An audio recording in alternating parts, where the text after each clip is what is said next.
Well, last week, the Jimmy Kimmel live show was pulled from the air with no notice, and nobody really knew what was going on.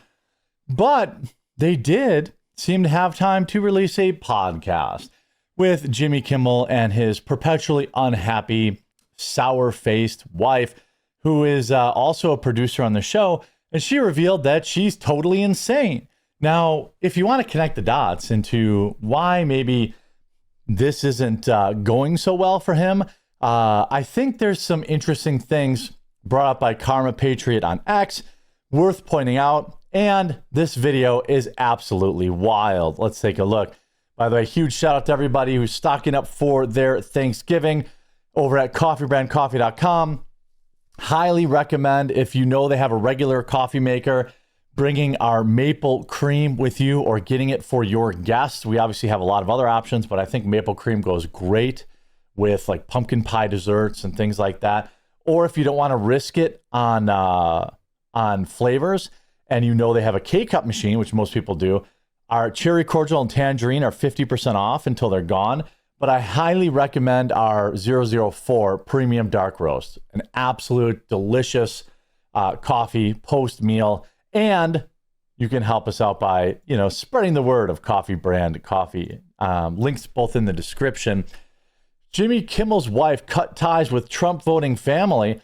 I'm angry all the time. I wish I could deprogram myself. Well, I mean, it's pretty easy to just chill. But I want to go to this clip here. So this is from Karma Patriot. ABC abruptly pulled Jimmy Kimmel Live off the air Thursday night, giving viewers and guests zero explanation as to why. And as of right now, on Monday, they still have given zero explanation. Coincidentally, it appears the show was pulled on the exact same day that Jimmy Kimmel's wife and show producer, Molly McNerney, told two TDS-inflicted podcast hosts that she felt betrayed after family members voted for Trump. Quote, there's a little bit of sympathy. There's like a little bit of sympathy I have for people in my family that are kind of being deliberately misinformed every day. And they are deliberately being misinformed every day, and they believe it. Of course, liberals always are correct. Another notable coincidence, though, is that Brendan Carr of the FCC was set to testify on Deck 17 before the Senate Commerce Committee. He's faced criticism for encouraging broadcasters to take Kimmel off the air after he openly mocked Charlie Kirk's assassination. The FCC needs to let ABC Network know that our tax dollars will not fund political propaganda from late-night activists who are allowed to knowingly broadcast lies about President Trump and encourage their audience to hate over half the country. Look, again, it is fine, I think, if these shows exist and they have their opinions. They're absolutely positively allowed to have whatever opinion they want. But what they're not allowed to do is take taxpayer funding and then lie knowingly, like calling Tyler Robinson part of the MAGA gang, when we all knew at the time he obviously wasn't. That is an example of something that is a provable lie that Jimmy Kimmel knowingly lied. Stephen Colbert, Jimmy Kimmel, they all knowingly lie basically every night. It's one thing to have a show where you just make fun of Trump the whole time and you want to get mad. Okay, fine. You're entitled to have South Park is basically turned into TDS Park, and I'm just not watching it anymore. But I'm not saying it needs to be pulled off the air because they are doing satire, comedy. They are not presenting known lies as facts to confuse their audience. There's a very clear pattern of news distortion seen on shows like Jimmy Kimmel Live and The View. It violates the broadcaster's licensing contract, which agrees to air news and entertainment programming free of bias. Now, if, say, Jimmy Kimmel Live wanted to go to Netflix, or if ABC wasn't going to use the public airwaves or something like that, they could continue doing things the way they're doing things. But they are on the taxpayer dime, so there's a little bit more regulation about it. That's really I want to be clear. I don't care that these dorks are obsessed with Trump every day. I don't know that their shows would have survived if Kamala Harris had won the election.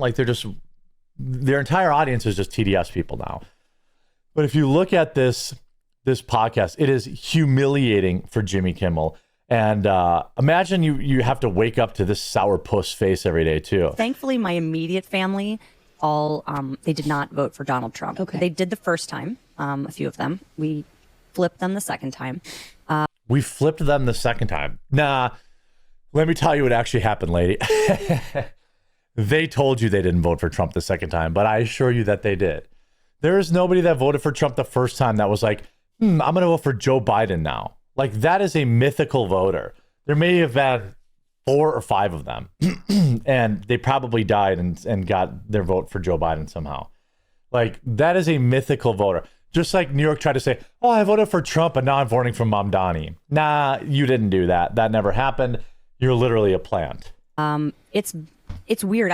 When Donald Trump was first elected, I was so upset. We all were. But I remember thinking, I understand it because I grew up in a very conservative Republican house. I mean, I bought my dad a Rush Limbaugh tie in high school. I voted Republican straight ticket, and that's what I was told to do. And then Well, you clearly had good parents.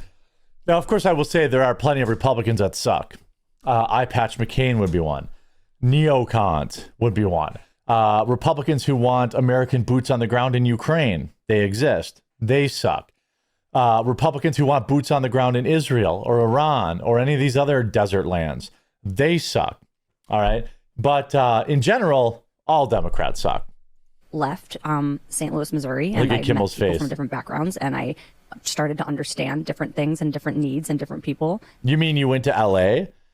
You mean you went to LA and decided that you had to be liberal to make it there? And so there's like a little bit of sympathy I So due to unforeseen circumstances, Jimmy Kimmel has been rescheduled. Interesting. have for people in my family that I feel are kind of being deliberately misinformed every day. And they've Not kind of. Yeah.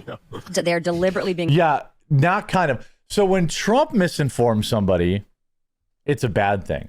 But when your husband goes on air on the show you produce and deliberately misinforms people, he's being a freedom fighter. It's a good thing, according to this woman. Like, I'm not kidding you. That's how delusional a lot of these leftoids are. misinformed every day, and they believe it. But it hurts me so much because of the personal relationship I now have where my husband is out there fighting this man. And to She's not fighting him. Jimmy Kimmel has changed zero minds. Here's what Jimmy Kimmel has done. Took over a late night show. And by the way, I do like that he started a food bank. I think that was good. I heard he had started some sort of food bank for SNAP recipients. I don't know if you have to show that you didn't vote for Trump to get it, but I think that's a good thing. Jimmy Kimmel took a show that was watched by both sides of the aisle, told Republicans to leave, that I don't want you on the show, told people that were undecided voters that he didn't want them there. And then he entrenched existing liberal voters. Jimmy Kimmel, at the end of his career, will think delusionally that he changed minds, but he never changed a single mind.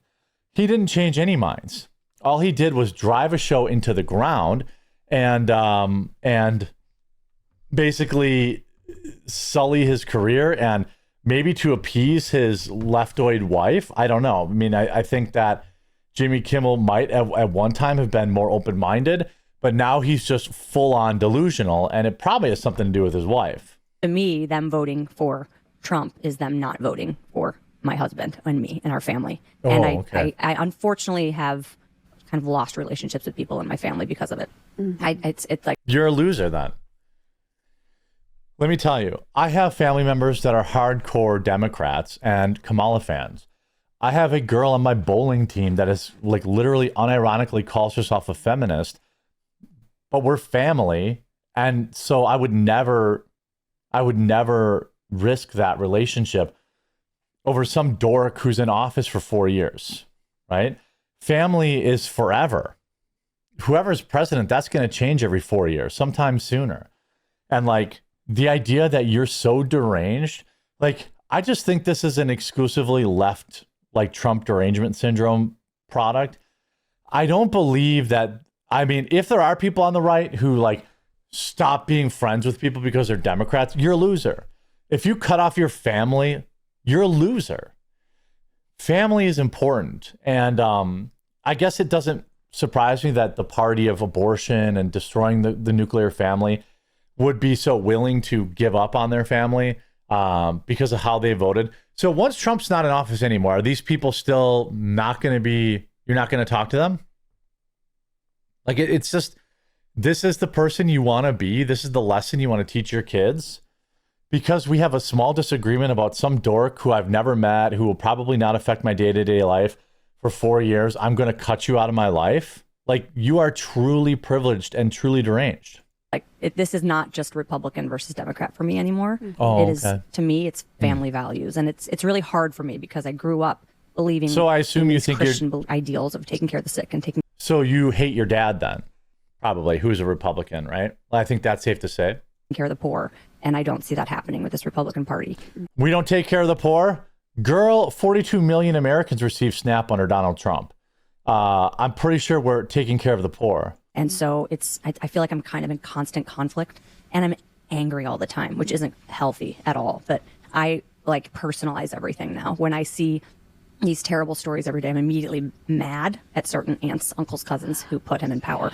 And it's really hard. And I wish I could like deprogram myself. That we can take. Well, you just don't be a dork. You don't be a psychopath. Like, it's very easy for me to not give a damn about some family member that voted for Joe Biden. They're my family.